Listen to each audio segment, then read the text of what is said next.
सभी को नमस्कार दोस्तों। मैपिंग सीरीज में आपका स्वागत है। और ये ऐसी मैपिंग सीरीज है जिसने पहले भी साबित किया है कि यहाँ से डायरेक्ट क्वेश्चन आते हैं। जैसे इससे पहले भी मैंने 20 वीडियो जो स्टैटिक मैपिंग आती है अलग अलग महाद्वीपों के हिसाब से, अफ्रीका, अमेरिका, उत्तरी अमेरिका, दक्षिण अमेरिका, तो ये प्लेलिस्ट जो आप देखना, इसमें पहले जैसे 2024 में मैंने स्टैटिक पढ़ाए थे और वो क्वेश्चन 2025 के एग्जाम में आ गए, 24 के एग्जाम में आ गए। और इस बार मैं उनको अपडेट करवा रहा हूँ। जैसे हमने पहले वीडियो में ग्रीनलैंड को कवर करा है, ग्रीनलैंड के आसपास के जो लोकेशन उनको कवर किया है। आज हम वेनिजुला और उनके आसपास की लोकेशन और यहाँ से क्वेश्चन आएगा, डिट्टो क्वेश्चन आएगा। साथ में कुछ प्रैक्टिस क्वेश्चन भी इसमें मैंने रखे हैं। आप कमेंट करके उन प्रैक्टिस क्वेश्चन का आंसर जरूर दें। मुझे बहुत खुशी होगी कि आप वीडियो सीरियसली देख रहे हो। ये सीरीज़ बनाने का मकसद ये रहता है कि आपकी प्रीलिम्स एग्जाम में हेल्प रहें, और आपकी डिमांड होगी, आपके कमेंट, लाइक, शेयर अच्छे होंगे तो मुझे भी मोटिवेशन मिलता है इस चीज़ से। तो ये ज़रूर करना। तो और इसके अलावा जो इसकी पीडीएफ आपको कहाँ मिलेगी, बच्चे पीडीएफ मांगते हैं कि सर ये पीडीएफ कहाँ मिलेगी, तो मैं यहाँ पे इस टेलीग्राम चैनल पर study eyes with Dharmendra Jakhar जो टेलीग्राम चैनल है उस पर ये पीडीएफ शेयर करता रहता हूँ। वैसे वहाँ जुड़े रहो, मैं कई प्रकार की इन्फॉर्मेशन अपने टेलीग्राम चैनल पर शेयर करता रहता हूँ। 1 लाख से अधिक टेलीग्राम पे सब्सक्राइबर है चैनल पर अपने, तो वहाँ जुड़े रहना। तो आज हम वर्ल्ड मैपिंग में कवर करने वाले हैं वेनिजुला। बहुत इंपॉर्टेंट है। तो वेनेजुला से क्या क्वेश्चन बन सकते हैं, इस थीम से क्या क्वेश्चन बन सकते हैं। यूपीएससी की इस थीम में क्या है, जब जब कोई जियोपॉलिटिक्स चर्चा में रहता है, अभी अमेरिका और वेनेजुला का काफ़ी चर्चा में था वहाँ के राष्ट्रपति को लेकर। अपने काम का मैपिंग में क्या है, वहाँ की लोकेशन। जैसे पहले यूक्रेन चर्चा में रहा तो यूक्रेन के आसपास की लोकेशन यूपीएससी ने पूछ ली। नॉर्थ सी चर्चा में रहा तो वो पूछ लिया। अफगानिस्तान वाला एरिया चर्चा में रहा, लाल सागर चर्चा में रहा। हर बार वहाँ से क्वेश्चन पूछे जाते हैं। तो इस बार मुझे पक्का उम्मीद है कि यहाँ से इनके आसपास से क्वेश्चन, या तो ग्रीनलैंड वाली लोकेशन जो हमने लास्ट वीडियो में की, या वेनिजुला वाली लोकेशन इनको पूछा जा सकता है। आगे भी जो मैं साल भर के अंदर करंट अपडेट जो चीज़ें मैं लाता रहूँगा, ऐसे मैपिंग वाली वीडियो, इसको कंटिन्यू करूँगा एग्जाम तक। ठीक है, अभी काफ़ी टाइम है आपके पास, तो बीच बीच में ऐसे वीडियो आते रहते हैं, तो इनको देखते रहना। सबसे इंपॉर्टेंट क्या है, यहाँ पे है वेनिजुला। तो वेनिजुला की लोकेशन कहाँ पे है, दक्षिण अमेरिका महाद्वीप के नॉर्थ में है। इसका मतलब कौन सा महासागर है, आप ऐसा कह सकते हो यहाँ पे कैरिबियन सी है, या हम कह सकते हैं अटलांटिक महासागर का पार्ट है। ये उत्तरी अटलांटिक या अटलांटिक महासागर का पार्ट है, ये बात ध्यान रखना। तो वेनिजुला की लोकेशन यहाँ पे है, ये वेनिजुला की लोकेशन है। 3 कंट्री बॉर्डरिंग इनकी कंट्री स्थल वाली, मतलब कहते हैं ना कि नेबरिंग कंट्री कौन सी है स्थल के हिसाब से देखें, तो एक है इसका कोलंबिया नंबर 1, 2 है ब्राज़ील। ठीक है, कोलंबिया की सीमा सर्वाधिक इसके साथ लगती है। लोग याद देख लो, कोलंबिया की सीमा सर्वाधिक लगती है। कैसे इफेक्ट बना देगा, फिर ब्राज़ील है और एक है गुयाना। 3 कंट्रीज की सीमा, स्थल की सीमा इसके साथ लगती है। बाकी मेरीटाइम जो बाउंड्री है वो तो कैरिबियन सागर, और यहाँ पे बहुत सारे देश हैं। यूपीएससी इसको कम पूछेगा क्योंकि कंफ्यूज कर देगा बहुत सारी चीज़ें, तो इतने इतने चांसेस नहीं कि इनके बारे में पूछ ले। फिर भी अपनी स्लाइड में हमने लगा दिया कि हो सकता है कभी वो बना ले। जैसे ट्रिनिडाद टोबैगो से लेकर कई सारे देश जो है ना कैरिबियन सागर में, कैरिबियन आइलैंड में, जिनको बोलते हैं वेस्ट इंडीज जिनको बोलते हैं, यहाँ से पूछा जा सकता है। यहाँ पे देखने से क्या मिलता है, वेनेजुला की जो सीमा है जो है प्रशांत महासागर से नहीं लगती है, ये बात ध्यान रखना, प्रशांत महासागर से नहीं लगती है। इसके अलावा वेनेजुला की सीमा पनामा नहर वगैरह उनसे लगती है, पनामा देश से लगती है, नहीं लगती है, क्योंकि पनामा भी अपने आप में चर्चा में है। तो ऐसे क्वेश्चन वो बना लेगा आपसे ना कि नेबरिंग कंट्रीज कौन सी है, एक तो सबसे इंपॉर्टेंट ये है। इसके अलावा जो उनकी सबसे बेस्ट जो लोकेशन है वो पूछी जा सकती है, उनकी जो ऑयल रिजर्व है। आपको पता होगा वेनेजुला में विश्व के सर्वाधिक ऑयल रिजर्व है, सर्वाधिक। जैसे हम कई बार माइंड में सोचते हैं सऊदी अरब में होगा या यूएस में होगा, नहीं, सर्वाधिक ऑयल रिजर्व है कहाँ पे, विश्व के हिसाब से देखें वेनेजुला के अंदर है। लेकिन प्रोडक्शन और एक्सपोर्ट में उनका उतना स्थान नहीं है। यदि हम प्रोडक्शन में देखें तो यूएसए टॉप पे, और यदि एक्सपोर्ट में देखें तो सऊदी अरब टॉप पे। ये भी एक आपका क्वेश्चन बनने के चांसेस रहते हैं। कई बार ये भी चांसेस रहते हैं कि वेनेजुला ओपेक का एक पार्ट है। आपने एक चीज़ नोटिस की होगी कि यूएस क्यों ऐसा वेनेजुला से बदला लेने की कोशिश कर रहा था। बहुत लोगों को लग रहा है कि वो ऑयल रिजर्व को लेकर इन पर बातें कर रहा था ना। आपने हमेशा देखा होगा यूएस अपने आप चाहता है कि विश्व के राजा वही बने, अपनी महाशक्ति को प्रूव करना चाहता था। वेनेजुला किसका पार्ट है, ओपेक का भी पार्ट है। साथ में वेनेजुला जो अपना ऑयल एक्सपोर्ट करा था, चाइना को करा था, या इनके जो संबंध है रूस के साथ में, चाइना के साथ बेटर हो रहे थे, तो वो कहीं ना कहीं चुनौती थी अमेरिका के लिए, कि बिल्कुल अमेरिका के पास में कोई ऐसा देश उसको चुनौती दे रहा था। तो ये सारा मामला ऐसा था। बाकी अन्य चीज़ भी है कि चलो वहाँ के जो संसाधन है उस पर अमेरिकन कंपनी आएगी, वेनेजुला को भी फ़ायदा होगा, अमेरिका को भी फ़ायदा होगा। इसके अलावा भी वहाँ रिजर्वायर किसके हैं, गोल्ड के हैं, कुछ गैस के रिजर्वायर, लेकिन प्रोडक्शन उनका उतना नहीं है। एक ऐसा देश जिसके पास संसाधन बहुत अच्छे हैं लेकिन लीडरशिप अच्छी नहीं थी, इस कारण वेनेजुला डूब गया, मतलब कर्ज जाल में, बेरोजगारी, गरीबी, इस पर डूब गया। तो ये बेसिक जियोपॉलिटिक्स के मुद्दे हैं जो आपने कहीं पढ़े होंगे, लेकिन अपने यहाँ पे कर रहे हैं, मैपिंग को लेकर चर्चा में है, वो चीज़ें देख रहे हैं। और ज्योग्राफिकल जो लोकेशन है वो देखते हैं, क्योंकि यहाँ से क्वेश्चन बनने के चांसेस रहते हैं। अच्छा, एक क्वेश्चन बहुत अच्छा इसको देख के बन सकता है कि जो आपका इक्वेटर है 0 डिग्री अक्षांश है, क्या वो वेनेजुएला से गुजरता है? जी नहीं, नहीं गुजरता। आप मैप पे देखोगे कहाँ से गुजरता है, इक्वेडोर, कोलंबिया और ब्राज़ील, 3 देशों से गुजरता है। यहाँ इक्वेटर 0 डिग्री इक्वेडोर से, कोलंबिया और ब्राज़ील, 3 देशों से गुजरता है। ऐसा भी लास्ट ईयर क्वेश्चन आ गया था, कैसे भी क्वेश्चन पूछ लेगा आपसे। ठीक है, और लोकेशन देखते हैं, इंपॉर्टेंट लोकेशन देखते हैं। मैं बार बार आपको रिवीजन कराऊंगा, आपका वीडियो ऐसा होगा कि एक बार में खत्म, फिर कुछ नहीं करना, फिर क्वेश्चन अटेम्प्ट लेने हैं, उनका आंसर बताने हैं। जैसे तो बेसिक लोकेशन जो चीज़ें हैं कि वेनेजुएला दक्षिण अमेरिका के उत्तरी तट पर स्थित है। उत्तरी तट यानी कैरिबियन आप कह सकते हो, आइलैंड कैरिबियन जो सागर है या प्रशांत महासागर, सॉरी अटलांटिक महासागर है, वहाँ पे उसका स्थिति है, वो आप बता सकते हो। इनकी जो जमीनी स्थल वाली सीमा 3 देशों के साथ लगती है, एक है कोलंबिया के साथ में, ये वेनेजुएला की सबसे लंबी सीमा भी बनाती है, कई बार फैक्ट में बना देगा आपके यूपीएससी। एक है ब्राज़ील जो कि दक्षिण की तरफ है, इसके अलावा है गुयाना, गुयाना ये पूर्व में स्थित है। वेनेजुएला और गुयाना के बीच में एक क्षेत्र भी है एसोक्यूबो, ये विवाद रहता है इन दोनों के बीच में। अब वेनेजुएला और गुयाना के बीच में एक क्षेत्र है, यहाँ पे एसोक्यूबो नाम दे रहा है ये, तो इनको लेकर विवाद रहता है। और अक्सर ऐसे विवाद वाले जो स्थल या शहर या कोई ऐसे द्वीप होते हैं ना, उनको मिलान वाले क्षेत्र में आ जाता है कि इनके बीच में विवाद है। अक्सर जियोपॉलिटिक्स के आईआर में से क्वेश्चन मैपिंग के पूछे जाते हैं, इस बात को भी ध्यान रखना है। इसके अलावा उनके जो समुद्री पड़ोसी कौन से, मैरीटाइम नेबर कौन से, तो कैरिबियन सागर है वहाँ पे बहुत सारे ऐसे देश हैं, जैसे ट्रिनिडाद टोबैगो हो गया। इसमें आप देखना, जैसे यहाँ पे ट्रिनिडाद टोबैगो आप कह सकते हो, ये सागरीय सीमा इसके साथ मिलती है। इसके अलावा भी कुछ और देश है, जैसे यहाँ पे कैरिबियन सी है बड़ा, जैसे नीदरलैंड की कुछ द्वीप है यहाँ पे, एक अरूबा है, एक कुराकाओ ऐसा कुछ नाम है, एक है बोनारेई, ये 3 नीदरलैंड के द्वीप है, उनकी बाउंड्री मैरीटाइम भी इनके साथ लगती है। ये बहुत इंपॉर्टेंट है। एक सबसे इंपॉर्टेंट जो लोकेशन यदि वेनेजुएला की देखें, 2 लोकेशन इंपॉर्टेंट है रिसोर्सेज के हिसाब से। एक तो ओरिनिको रिवर, तो यही वो बेल्ट है जहाँ पे सर्वाधिक इसके ऑयल रिजर्व हैं।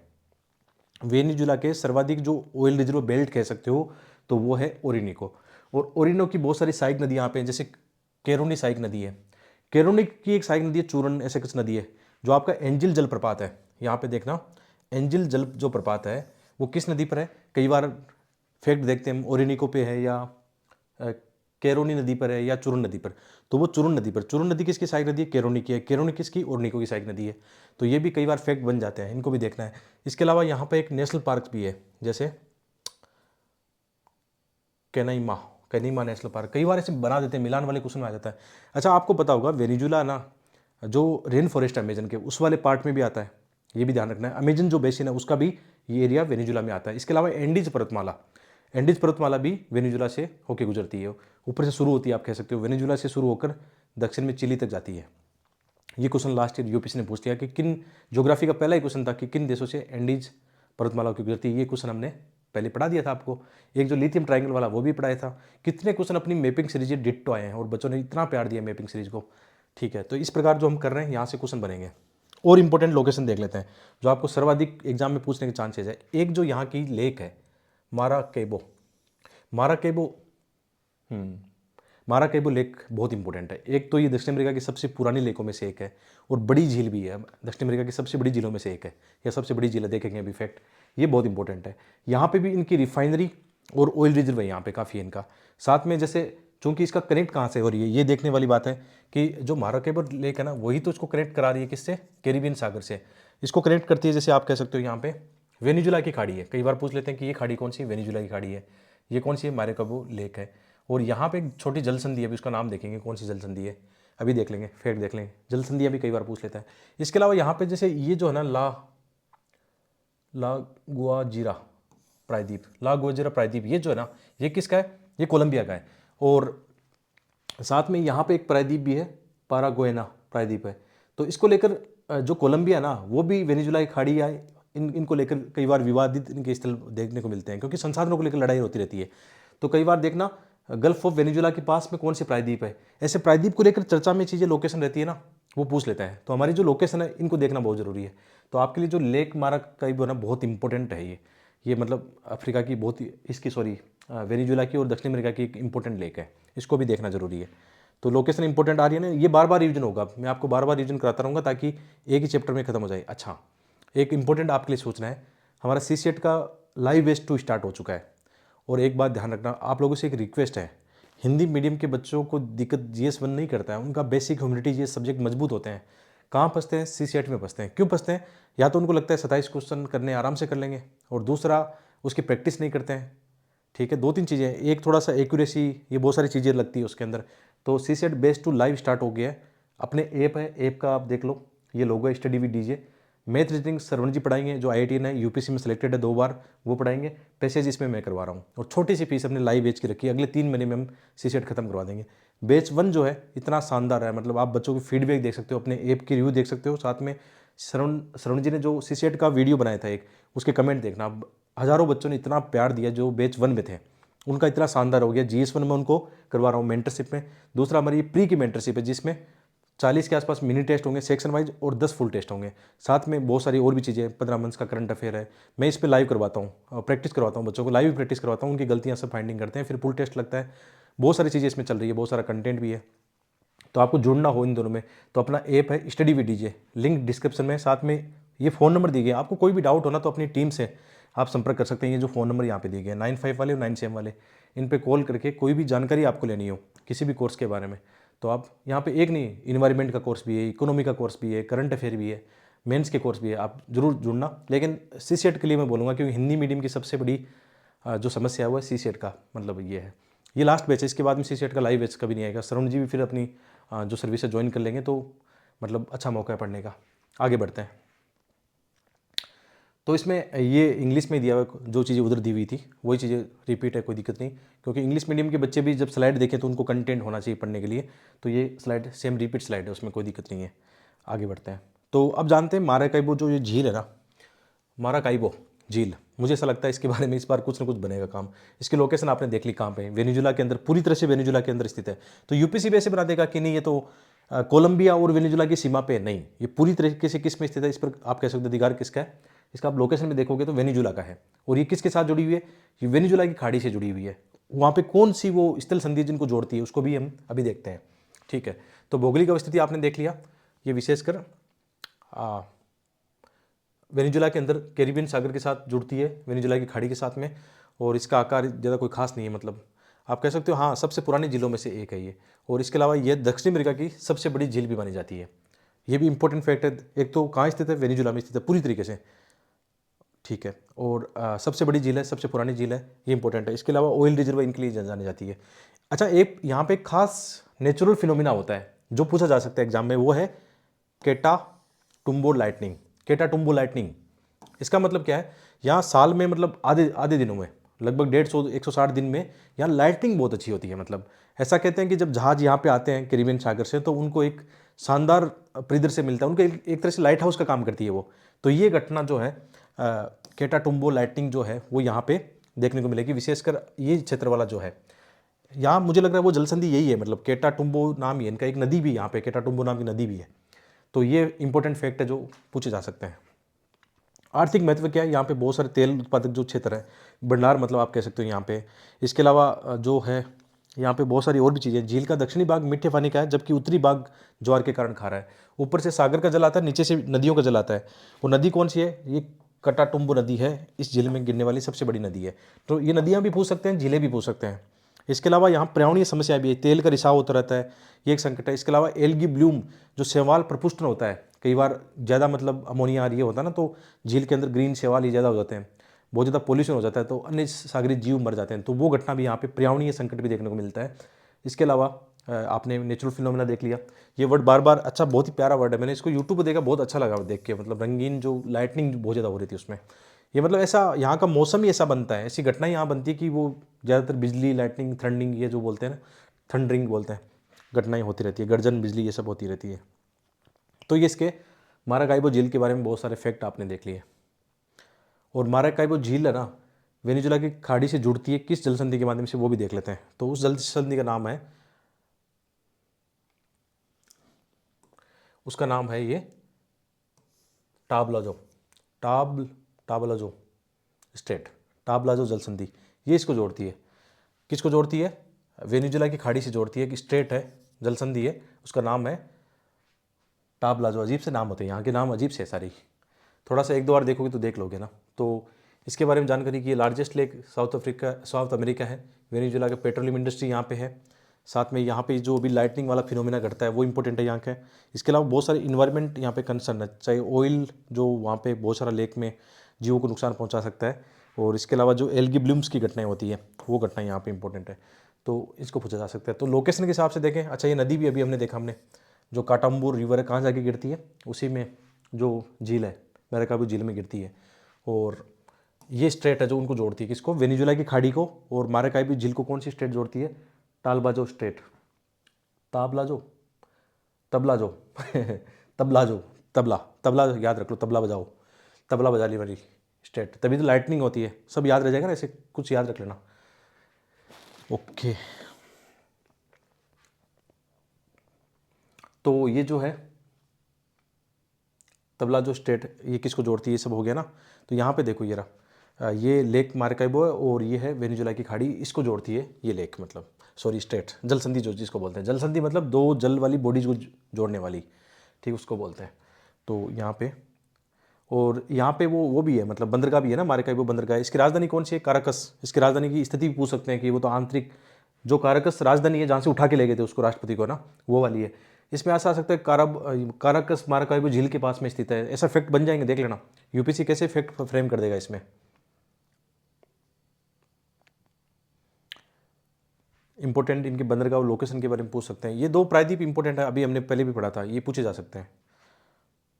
देखो चलो अब क्वेश्चन, इनसे कुछ क्वेश्चन देखते हैं जो यूपीसी ने पहले पूछे थे। 2004 के एग्जाम में, यूपीसी प्री एग्जाम में एक क्वेश्चन पूछा हुआ है, कितना प्यारा क्वेश्चन पूछा हुआ है कि निम्नलिखित से कौन सा देश पनामा का सीमावर्ती नहीं है। सीमावर्ती नहीं, तो अभी हमने वेनेजुला पढ़ा है ना, तो प्रशांत महासागर लगता है पनामा के, पनामा जैसे यहाँ पे प्रशांत महासागर और कैरिबियन सागर या अटलांटिक महासागर, ठीक है। कोस्टा रिका, बिल्कुल कोस्टा रिका लगता है। कोलंबिया, कोलंबिया बिल्कुल लगता है यहाँ पे कोलंबिया। वेनेजुला नहीं लगता। तो इसका मतलब दोबारा से क्या करेंगे, जब वेनेजुला के सीमावर्ती वाले पूछेंगे तो उसमें भी पनामा दे देंगे, तो पनामा नहीं लगता भाई, उसमें तीन लगते हैं, कोलंबिया, ब्राजील और गोयना। उसमें पेरू दे देगा या कुछ और दे देगा, याद रखना यूपीसी से फ्रेम करता है। ये यूपीसी का पीवाई हो गया 2004 का, ऐसे ही हमें प्रैक्टिस करनी चाहिए। तो वेनेजुला की सीमा पनामा के साथ नहीं लगती है, ध्यान रखना। वेनेजुला की सीमा प्रशांत महासागर के साथ नहीं लगती है, किसके साथ, या तो कैरिबियन सी बोल सकते हो या ये अटलांटिक महासागर बोल सकते हो, उत्तरी अटलांटिक बोल सकते हो, ये बोला जा सकता है। देखो चलो ये आपका पहला क्वेश्चन है, क्वेश्चन नंबर 1 है, जिसका आपको आंसर कैसे देना है। क्वेश्चन नंबर 1 का आंसर ABCD, क्वेश्चन नंबर 2 का आंसर। दो क्वेश्चन मैंने इसमें लगाए हैं आपके होमवर्क के लिए। उससे फायदा क्या होगा, अभी जो पढ़ के आए हो क्या आप सही कर रहे हो, ये क्वेश्चन आप आराम से देखो और इसका आंसर कमेंट बॉक्स में देना, मैं नहीं बताऊंगा। और ये क्वेश्चन क्यों फ्रेम किया गया है, सेम क्वेश्चन फ्रेम किया गया था अफगानिस्तान के लिए, सेम क्वेश्चन यूक्रेन और उनके आसपास वाले क्षेत्र उनके लिए, सेम क्वेश्चन इजराइल फिलिस्तीन के लिए। यूपीसी ऑलरेडी ये क्वेश्चन पूछ चुका है, ऑलरेडी क्वेश्चन पूछ चुका है, मैंने भी सेम उसी बेस पर फ्रेम करवाया इसको, कि उसी तरीके से फ्रेम करना है कि जैसे एग्जाम में पूछा जाता है। तो ये क्वेश्चन आपके लिए पहला क्वेश्चन है कि वेनेजुला की सीमा, आप बताना, बस कमेंट करके बताना, ठीक है। UPC practice question mapping south, अभी मैं थोड़ी थोड़ी प्रैक्टिस कराता रहूँगा आपको ना। तो क्वेश्चन 1 का आंसर कमेंट में देना और क्वेश्चन 2 का आंसर भी आपको कमेंट में देना है। वीडियो को पॉज करो और आराम से क्वेश्चन पढ़ो। ये माराकाइबो झील के बारे में मुझे ऐसा लगता है ये 2 क्वेश्चन से इस बार आपका एक क्वेश्चन यूपीसी में फ्रेमिंग होगा, क्योंकि ट्रेंड कहता है। भाई देखो आए तो बहुत बढ़िया है ना, आपके लिए 2 नंबर एकदम मिल गए, नहीं आए तो भी नॉलेज कहाँ, हर जगह काम आएगा। मेंस में यूज़ करेंगे, कहीं नहीं कहीं जियोपॉलिटिक्स में यूज़ करेंगे, मेंस के एग्जाम में डायग्राम बना के चीज़ें, लोकेशन तो याद रखेंगे ना, तो इंपॉर्टेंट है ये चीज़ें, ठीक है। 2 क्वेश्चन बहुत ही शानदार फ्रेम किए, जैसा यूपीसी पूछता आपसे वैसे ही फ्रेम किए गए हैं, ठीक है, कर लेना। अब इनकी थोड़ी नेचुरल ये देखें तो वेनेजुला में आपको पूछ ले कि अमेजन रेन फॉरेस्ट वेनेजुला तक फैले हुए हैं, बिल्कुल फैले हुए हैं। अमेजन बेसिन फैला हुआ है, बिल्कुल फैला हुआ है। एंडीज पर्वत वहाँ तक गया हुआ है, बिल्कुल गया हुआ है। ये चीज़ें आपको जो नेचुरल चीज़ें हैं, तो एक तो लानोज जो ट्रॉपिकल ग्रासलैंड है, लानोज की हम बात करें, वो भी वेनेजुला के क्षेत्र में है। इसके अलावा जो सेल्वास ट्रॉपिकल रेन फॉरेस्ट है, अमेजन रेन फॉरेस्ट सेल्वास जिनको बोलते हैं, वो भी, उनका भी वहाँ तक फैलाव है। ये दोनों है वहाँ पर, याद रखना।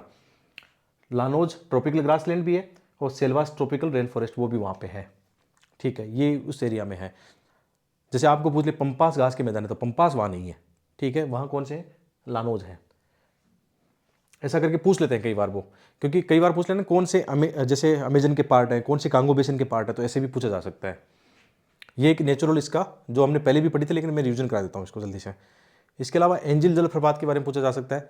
विश्व का सबसे ऊंचा जलप्रपात कौन सी नदियाँ कहाँ पे, किस महाद्वीप में या किस देश में, ऐसे कुछ करके आ सकता है। तो ये एंजल जो फॉल है वेनेजुला के दक्षिण में जैसे चुरुन नदी है उस पर स्थित है, और चुरुन नदी कारोनी नदी की सहायक नदी है, कारणों किसके, ओरनिको की सहायक नदी है, ऐसा कुछ है ना फैक्ट वहाँ पे। तो ये सब ये आ सकता है। तो इसकी लोकेशन है। अभी हमने यहाँ पे एक राष्ट्रीय उद्यान भी देखा, वो भी इंपॉर्टेंट है, राष्ट्रीय उद्यान भी पूछ सकते हैं वो। इसके अलावा जैसे अमेजन रिवर जो है, अमेजन रिवर बेसिन में कौन कौन से देश आते हैं, कि जब एंडीज पर्वतमाला पूछ सकता है किन किन देशों से, तो अमेजन बेसिन क्यों नहीं पूछ सकता, वो पूछ सकता है। तो ये किन किन, अमेजन जो रिवर बेसिन है किन देशों को, 8 देशों को कवर करती है। साउथ एक बोलिविया है, ब्राजील है, Colombia, Ecuador, Guyana, Peru, Suriname और वेनेजुला। अपना क्योंकि वेनेजुला पढ़ रहे हैं तो वेनेजुला का फैक्ट पता होना चाहिए। एक यूपीसी ऐसा फैक्ट बना सकता है कि वेनेजुला के अंदर अमेजन रेन फॉरेस्ट भी है, या अमेजन नदी का रिवर बेसिन भी वहाँ पे है, बना देगा फैक्ट, भाई क्यों नहीं बनाएगा वो, ठीक है। और ये बेसिन मतलब French Guyana, the basin also include French Guyana and overseas territory of France, ठीक है, वो भी शामिल है इसके अंदर। मेनली अपना काम है कि वेनेजुला है कि नहीं, क्योंकि हम पढ़ रहे हैं तो इसके बेसिन में ये सब नदियाँ ये सब आती है चीज़ें। तो अमेजन बेसिन जो है river, world largest river by volume of discharge, पानी के हिसाब से देखें तो लार्जेस्ट है। और ये कहाँ कहाँ से कहाँ तक है इसको दिखाया गया है, थोड़ा सा देखना है। वेनेजुला पढ़ रहे हैं तो वेनेजुला के हिसाब से हम देख रहे हैं कि वेनेजुला भी इसमें बेसिन में दिखाया गया है, जो गूगल फैक्ट है इनके हिसाब से देखें तो। इसके अलावा हमने ये पहले भी देखा था, जो लिथियम ट्राइंगल से लेकर पहले हमने पढ़ा था 2024 में, क्वेश्चन आ गया 2025 में, एक फैक्ट के अंदर था ना लिथियम ट्राइंगल, लिथियम का प्रोडक्शन चिली, ये सब हमने उस समय पढ़ी थी ये फैक्ट है ना। 2 फैक्ट अमेरिका के पढ़े थे, दोनों फैक्ट 2025 में पूछ लिए उसने।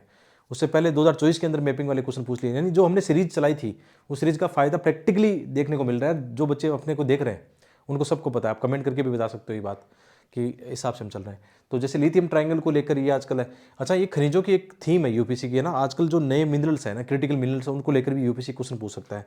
तो लिथियम ट्राइंगल का थोड़ा सा देखना है, मैं रिपीट करवा रहा हूँ इसको दोबारा से।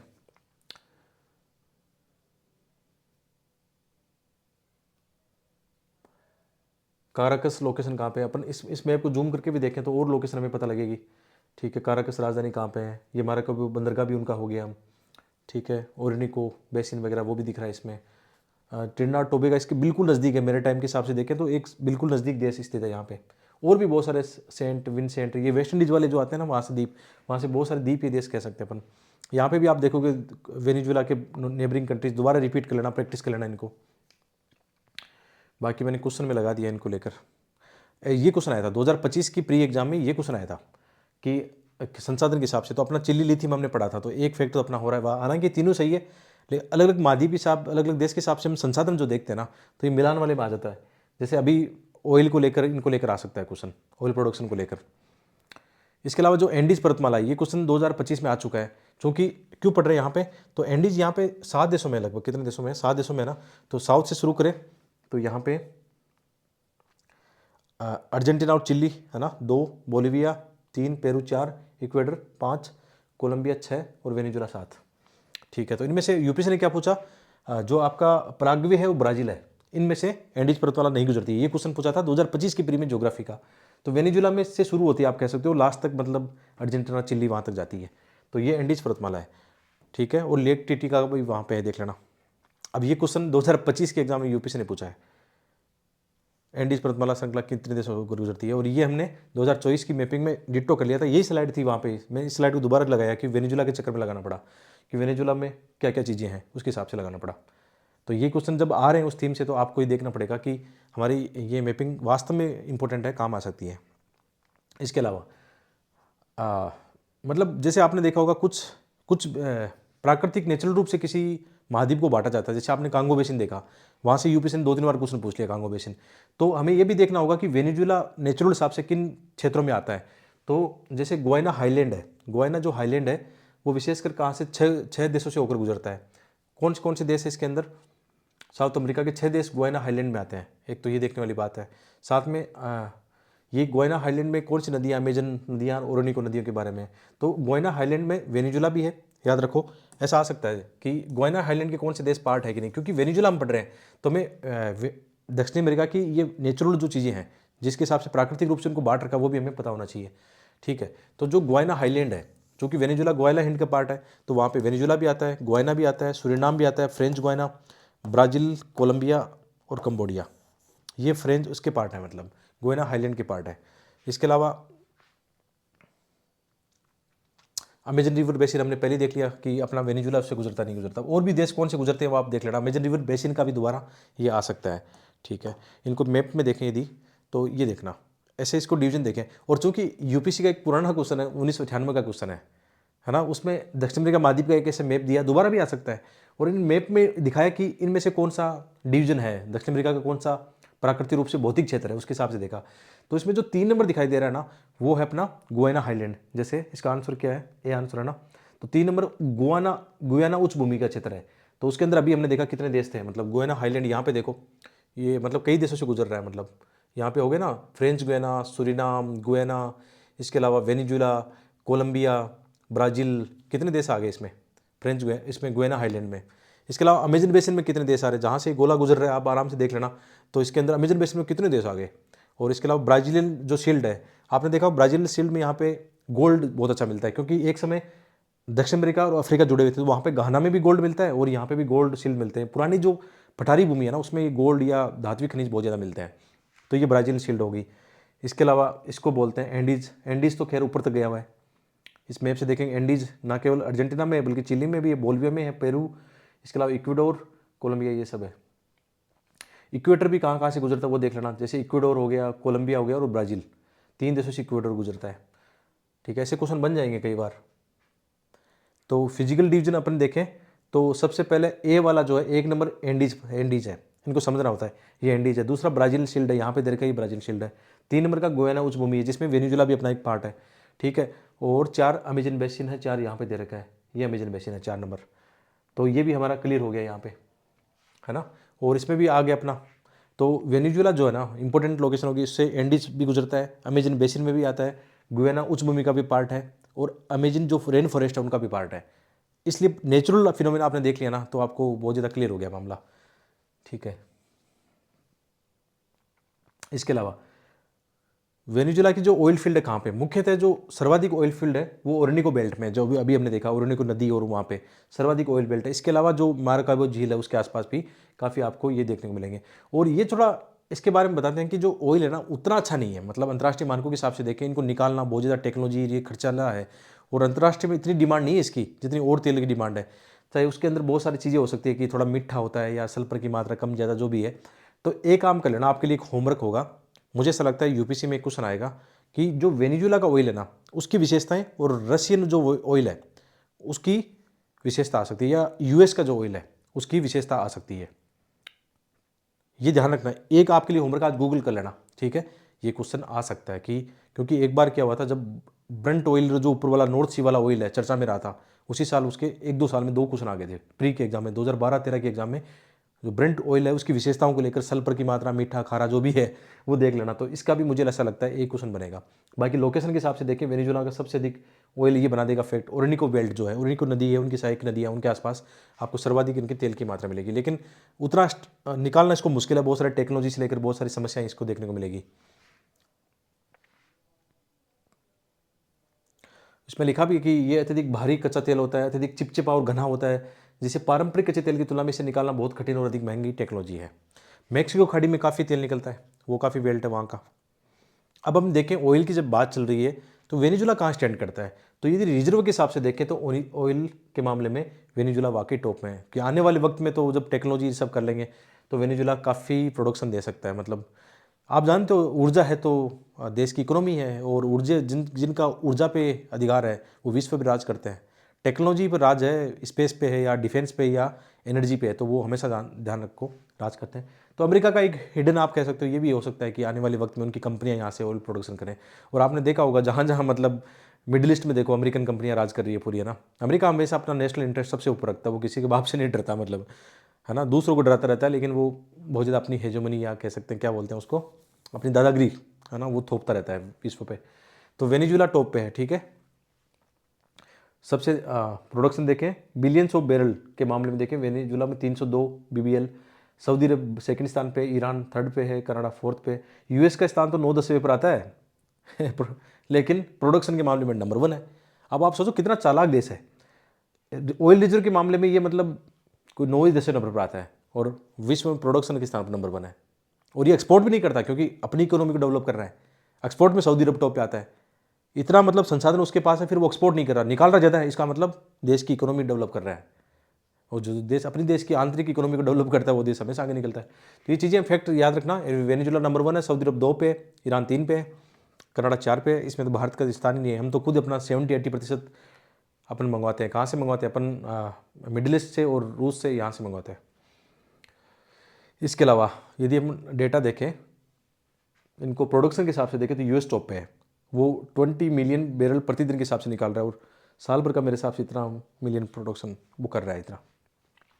उसके बाद में सऊदी अरब आधा है मतलब। और ये डेटा थोड़ा सा और भी देख लेना, मतलब मैंने गूगल से लिए कोशिश की 2-4 चेक करने की, मेरे हिसाब से ठीक है, बाकी आप अपने से भी देख लेना। कई बार डेटा को लेकर गलतियाँ हो जाती है, तो ये देख लेना मतलब। तो आप थोड़ा सा अपनी तरफ से भी चेक करते रह सकते हो। रिसर्च करोगे तो थोड़ा सा याद भी रहेगा। इसके अलावा रूस तीसरे स्थान पर है प्रोडक्शन में, कनाडा, ईरान, इराक, चाइना। कहाँ पे? इसमें वो वेनेजुला तो है ही नहीं प्रोडक्शन में, जिसमें सर्वाधिक मतलब भविष्य के भंडार है या अभी वर्तमान के भंडार है, वो तो है ही नहीं इसमें। एक्सपोर्ट के मामले में देखें, 2025 की एक लिस्ट ली है जिसमें एक्सपोर्ट के मामले में सऊदी अरब टॉप पे है। ये विश्व का 16% एक्सपोर्ट करता है। इसके बाद में रूस है। यही तो जलन हो रही है ना अमेरिका को। रूस भी काफ़ी इसमें आ रहा है एक्सपोर्ट करने के मामले में। यूनाइटेड स्टेट यहाँ पे तीसरे स्थान पे है। तो ये लफड़ा हो रहा है पूरा जियोपॉलिटिक्स में। बाकी सारी ये लिस्ट है। तो इसमें भी वेनेजुला दिख रहा है कहीं? मुझे तो नहीं दिख रहा, वेनेजुला है नहीं। यूपीसी कैसे फ्रेम कर सकता है कि वेनेजुला प्रोडक्शन के मामले में नंबर 1 स्थान है, वेनेजुला एक्सपोर्ट के मामले में नंबर 1 स्थान है? ऐसा कुछ कर देगा या टॉप 5 में है, ऐसा करता है ना वो? तो वैसा नहीं है।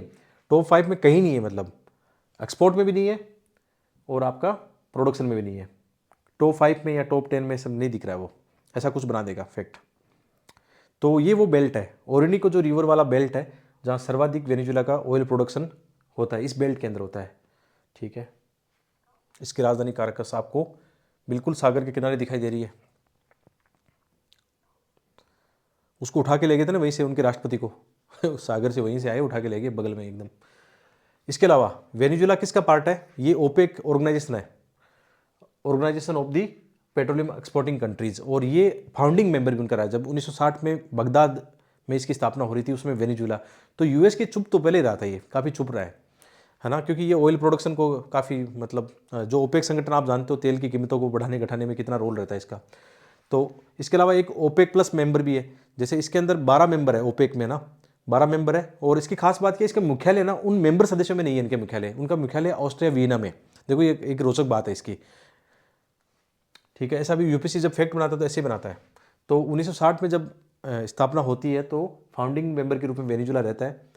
ठीक है। और भी फाउंडिंग मेंबर रहते हैं उस समय, ईरान, इराक, कुवैत, सऊदी अरब, ये फाउंडिंग मेंबर है। और इसके अलावा जैसे ओपेक में क्या है, जो इनके 12 सदस्य, उनके अलावा भी कुछ नॉन इनके ओपेक मेंबर है, उनको इसमें शामिल किया गया है ओपेक प्लस मेंबर में। यूपीसी ऐसा भी बना देगा को लेकर। उसमें कौन कौन से है? रूस है, मैक्सिको है, कजाकिस्तान है, ओमान है, कई सारे देश इसमें शामिल है। यदि हम ओपेक का देखें तो ओपेक ऐसा उसका लोगो है, और इसकी स्थापना 1960 में हुई थी। और कौन से फाउंडिंग मेंबर थे? ईरान, इराक, कुवैत, सऊदी अरब, वेनेजुला इसके फाउंडिंग मेंबर थे। इसके बाद में भी अलग अलग समय में जुड़ते चले गए हैं। जैसे गेबोन कौन सा देश था, बाद में 2024 में हट गया था, अंगोला, सॉरी अंगोला जो है 2024 के अंदर इस अपनी मेंबरशिप से हट गया था, विड्रॉ कर लिया था उसने। तो अभी कौन कौन से देश है ये याद रखने लायक बात है। अभी जैसे Algeria, Congo, Equatorial Guinea, Gabon, Iran, Iraq, Kuwait, Libya, Nigeria, Saudi Arab. इसको कैसे भी थोड़ा सा अपने हिसाब से देख लेना, एक वर्ल्ड का मैप प्रैक्टिस करके देख लेना। अलग अलग महाद्वीपों के हिसाब से देखें, Algeria, Congo, Equatorial Guinea, गेबोन, Libya और नाइजीरिया, ये अफ्रीका के हैं। साउथ अमेरिका का वेनेजुला ही है केवल। और मिडिल ईस्ट में ईरान, इराक, कुवैत, ये सब है। एक बार देख लेना, यहाँ से क्वेश्चन बनेगा। और इसका हेडक्वार्टर जो है वीना ऑस्ट्रिया में, जबकि वो ऑस्ट्रिया क्या है इसका वो है ही नहीं। ठीक है। प्रोडक्शन ओपेक मेंबर लगभग कितना 30 मिलियन बैरल पर डे करते हैं। यहाँ यूएस अकेला ही कर रहा है 20 मिलियन ठीक है। अकाउंटिंग और 40% ग्लोबल आउटपुट का भी योगदान नहीं देते हैं। तो ऑयल को लेकर जितने भी संगठन है वो भी हमने देख लिया, आईआर के हिसाब से देखें या मैपिंग के हिसाब से देख लें। कई क्वेश्चन बनेंगे। आपको लगता है मैंने केवल वेनेजुला पढ़ाया? वेनेजुला नहीं पढ़ाया, आपको वर्ल्ड का ऑयल प्रोडक्शन भी बताया, ओपेक संगठन भी बता दिया, आसपास की लोकेशन भी होगी, दक्षिण अमेरिका फिर से रिवीजन हो गया। तो भाई इतना एफर्ट लगता है ये पीपीटी बनाने में, मुझे 2-4 दिन लग जाते हैं ढंग की पीपीटी बनाने में। आप बोलते रोज़ बोलते सर वीडियो लेके आओ, डेली लेके आओ, डेली पॉसिबल नहीं होता। अभी लाइव क्लासेस कितनी रहती है ऐप के ऊपर, प्री मेंटरशिप, मेंस मेंटरशिप, सीसीएट की पैसेज वगैरह, कई सारी क्लासेस चलती रहती है वहाँ पे। ठीक है। इसके अलावा इनके आसपास से कुछ लोकेशन 2023 में चर्चा में रही थी, यूपी से नहीं पूछी, हो सकता है आप पूछ लें। एक तो ये गेटुन लेक है यहाँ पे। गेटुन लेक कहाँ पे? पनामा में है। ये चर्चा में रही थी, है ना, पनामा में के अंदर है गेटवे लेक। पनामा भी काफ़ी चर्चा में रहा था, तो इसको लेकर भी पहले क्वेश्चन नहीं आया, लेकिन अब आ सकता है। तो पनामा कैनाल कितनी लंबी चौड़ी जो है यहाँ पे दे रखी है, किसको जोड़ती है, अटलांटिक महासागर को और प्रशांत महासागर को आपस में जोड़ती है। गेटवे लेक भी यहाँ पे काफ़ी से जुड़ी हुई चर्चा में है, इसको पूछा जा सकता है। याद रखना, पनामा वेनेजुला के साथ सीमा नहीं लगाता है, इसको देख लेना। पनामा मतलब कोलंबिया के साथ लगती है ओनली। हो गया, ठीक है। तो ये आज का अपना मैपिंग का था, आगे भी मैं जारी रखूँगा, चिंता मत करो, सर्च करके लाऊंगा, न्यूज़पेपर से देखूंगा, जो जो लोकेशन इंपॉर्टेंट होगी इस साल क्वेश्चन पूछा जाएगा उन सबको ढूंढ लाऊंगा। विशेषकर जो आईआर की जियोपॉलिटिक्स की होगी, विश्व की जो नदियाँ, पहाड़, पर्वत, ज्वालामुखी, ये सब होगा, वो लेके आएंगे। 12-15 महीने की जो भी लोकेशन होगी मैं आपको प्री तक करवा दूंगा, धीरे धीरे करके करके जैसे वीडियो आते रहेंगे। बस आप लोग जुड़े रहना, प्यार देना। और इसकी जो PDF आपको कहाँ मिलेगी, मैंने पहले बता दिया, जो स्टडी ISP धर्मेंद्र जाखड़ अपना टेलीग्राम चैनल है उस पर मिलेगी। और साथ में ऐप का लिंक डिस्क्रिप्शन में, जहाँ जाके आप बहुत सारे कोर्स बहुत ही मिनिमम कॉस्ट पे, बहुत छोटी सी कॉस्ट पे, जहाँ पे हमारा खर्चा निकल जाए, टीम का खर्चा निकल जाए और आपको कोई बर्डन ना हो, ऐसे कोर्स आपको अपने ऐप पे मिल जाएंगे। बहुत बहुत धन्यवाद।